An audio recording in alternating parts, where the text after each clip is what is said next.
იყო და არა იყო რა. ტყის პირას ცხოვრობდა ერთი ულამაზესი ქერათმიანი გოგონა. მას ისეთი საოცარი და ლამაზი თმა ჰქონდა, რომ ყველა ვინც მას ხედავდა, უმალვე იხიბლებოდა. მიუხედავად იმისა, რომ ძალიან საყვარელი იყო, საკმაოდ ცელქიც გახლდათ. ყოველ ჯერზე, როცა სათამაშო დაპირებდა გასვლას, დედა აფრთხილებდა, რომ მხოლოდ ეზოში ეთამაშა. ძვირფასო, გთხოვ მხოლოდ ეზოში ითამაშე და ტყეში არ შეხვიდე.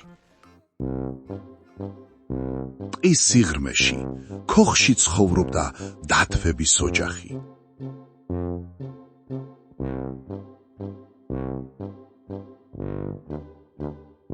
დიდი ზომის მამა დათვი, საშუალო ზომის დედა დათვი და პატარა ბელი. დედა დათვი ყოველთვის ადრე იღვიძებდა, რომ საუზმედ ფაფა მოემზადებინა. ერთ დილით პატარა ბელმა ჩვეულებრივზე ადრე გაიღვიძა და დააპირა ფაფის ჭამა. ღმერთო, რა კარგია ძილი.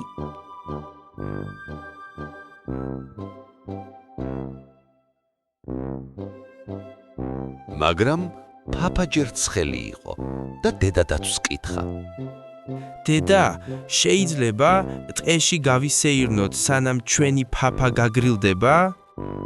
მამა დათვი, დედა დათვი და პატარა ბელი წავიდნენ სასეირნო ტყეში. ფაფები კი მაგიდაზე დატოვეს.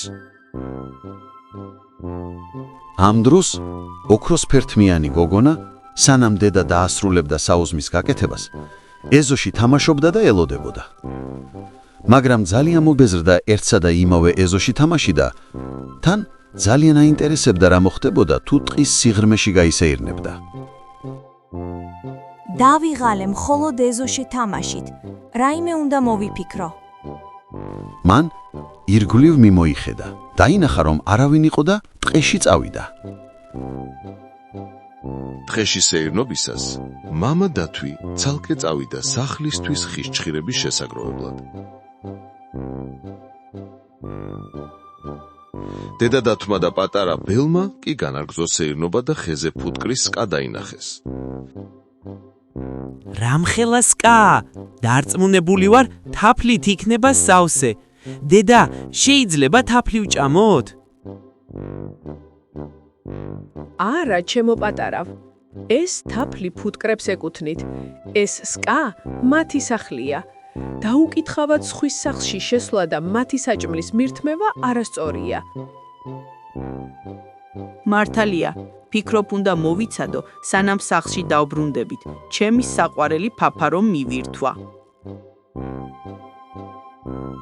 ამ დროს ოქროსფერთმიანი გოგონა თამაშით და სიმღერით უფრო ღრმად შედიოდა ტყეში.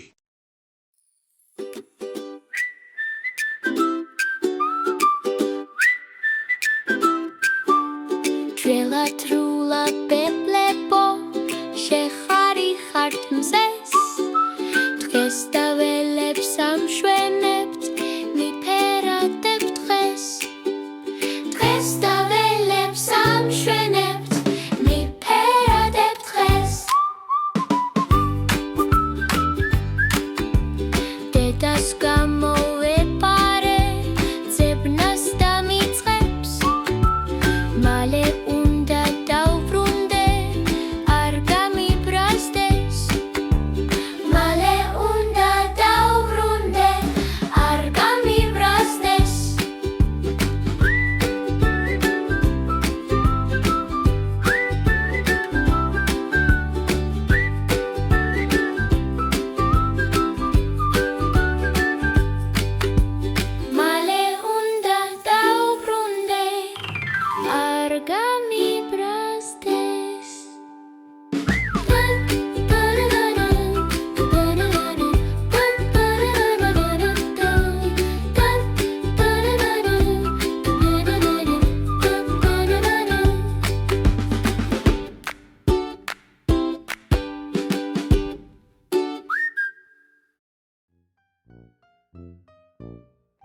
იმდენი იარა, რომ ბოლოს დაიკარგა.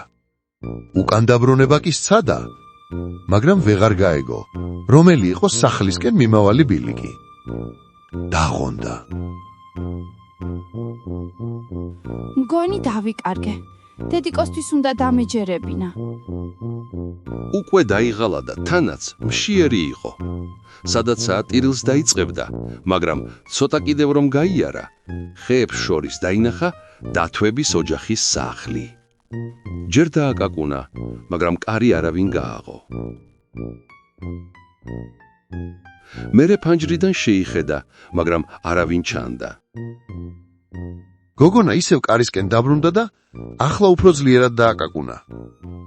შემდეგ კარის გაღება სცადა და კარი გაიღო. შიგნით რომ შევიდა, დაიძახა. არის ვინმე სახლში? გოგონა მაგიდას მიუახლოვდა, სადაც 3 ჯამი იდგა, რომლებშიც ფაფა იყო. ერთი დიდი ზომის, ერთი საშუალო ზომის და ერთიც პატარა ჯამი. გოგონა ძალიან მშიერი იყო, ამიტომ ჯერ დიდ ჯამთან მივიდა, რომ გაესინჯა ფაფა. აიღო კოვზი და გასინჯა, მაგრამ ფაფა ძალიან ცხელი იყო. შემდეგ საშუალო ზომის ჯამთან მივიდა და გასინჯა, მაგრამ ისიც ძალიან ცხელი იყო. ბოლოს პატარა ზომის ჯამიდან გასინჯა ფაფა და თქვა: რა გემრიელი ფაფაა და თან ცხელიც არა, ზუსტად ისეთია, როგორიც მე მიყვარს. გოგონას ისე მოეწონა, რომ პატარა ჯამი მთლიანად გამოცალა.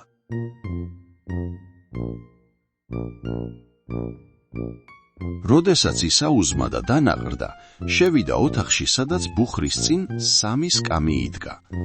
ერთი დიდი ზომის, მეორე საშუალო ზომის, მესამე პატარა ზომის. მამა დათვის, დედა დათვის და ბელის.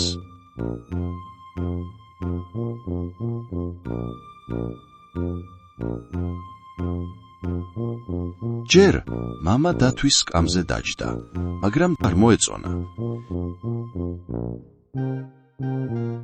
შემდეგ დედა დათვის სკამზე დაჯდა, მაგრამ ესეც არაკომფორტული იყო. ბოლოს პატარა სკამზე დაჯდა და ძალიან მოეწონა. თანაც ზუსტად მისი ზომის და საკმაოდ რბილიც იყო. უეცრად სკამი გატყდა და დაიშალა. გოგონა დაღონდა. დაღლილი იყო და გადაწყვიტა დაეძინა. კიბეებით მეორე სართულზე ავიდა და შევიდა საძინებელ ოთახში, სადაც 3 ლოგინი იდგა. ერთი დიდი ზომის, მეორე საშუალო და მესამე პატარა ზომის ლოგინი. ჯერ დიდ საწოლზე სცადა დაძინება, მაგრამ ძალიან დიდი იყო მისთვის. შემდეგ საშუალო ზომის საწოლზე სცადა დაძინება. ისიც დიდი იყო. ბოლოს პატარა საწოლზე დაწვა და ძალიან მოეწონა. ზუსტად თავისი ზომა იყო და თანაც ძალიან კომფორტული. იმდენად, რომ უმალვე ჩაეძინა. სანამ ოქროსთმიან გოგონას ეძინა, დათვების ოჯახი სახლისკენ ბრუნდებოდა. სახლში რომ შევიდნენ, მამა დათვმა შეხედა თავის ჯამს და გაბრაზდა: ვიღაცას ჩემი ფაფა გაუსინჯავს. დედა დათვმაც დახედა თავის ჯამს და თქვა: ვიღაცას ჩემი ფაფაც გაუსინჯავს. პატარა ბელმაც დახედა თავის ჯამს და ტირილი დაიწყო. ვიღაცამ ჩემი ფაფაც გასინჯა და მთლიანად შეუჭამია. შემდეგ შევიდნენ იმ ოთახში, სადაც 3 სკამი იყო. მამა დათვმა თავის სკამს შეხედა და თქვა: ვიღაც უკვე იჯდა ჩემს სკამზე. შემდეგ დედა დათვმაც თქვა: ვიღაც ჩემს სკამზეც იჯდა. ბოლოს პატარა ბელმა დაიწყო ტირილი და თქვა: ვიღაცას ჩემი სკამი გაუტეხავს. დათვების ოჯახი შევიდა საძინებელ ოთახში. პატარა ბელმა დაინახა, რომ ვიღაცას ეძინა მის საწოლში და ტირილით დაუძახა დედას და მამას. მათ დაინახეს, რომ ვიღაცას ეძინა ბელის საწოლში. ბელმა ტირილით თქვა: უთხარით ამ პატარა გოგონას, რომ ახლავე ადგეს ჩემი ლოგინიდან. გოგონას პატარა ბელის ტირილზე გამოეღვიძა, მის წინ 3 დათვი რომ დაინახა, შეეშინდა და ოთახიდან გაიქცა. გარეთ გავარდა და ტყეში უკან მოუხედავად გაიქცა. სირბილისგან სუნთქვაც კი უჭირდა, მაგრამ არ გაჩერებულა და არც ის იცოდა, რომელი ბილიკით წასულიყო. ზუსტად ამ დროს თავისი მშობლები დაინახა. გახარებულები ერთმანეთს ჩაეხუტნენ და სახლში დაბრუნდნენ. ძვირფასო ძალიან გვანერვიულე. ხომ კარგად ხარ? ხომ ხედავ რომ არ დამიჯერე როგორ ხიფაც გადაეყარე. მუდამ გახსოვდეს რომ დედას უნდა დაუჯერო. მას ხომ ყოველთვის საუკეთესო უნდა შენთვის. დედა, მაპატიე, დამიერი და არსად წავალ უნებართოთ. გპირდები. ამ დღის შემდეგ გოგონა ყოველთვის ასრულებდა თავის დანაპირებს. უსმენდა და უჯერებდა მშობლებს და მათი ნებართვის გარეშე არსად მიდიოდა.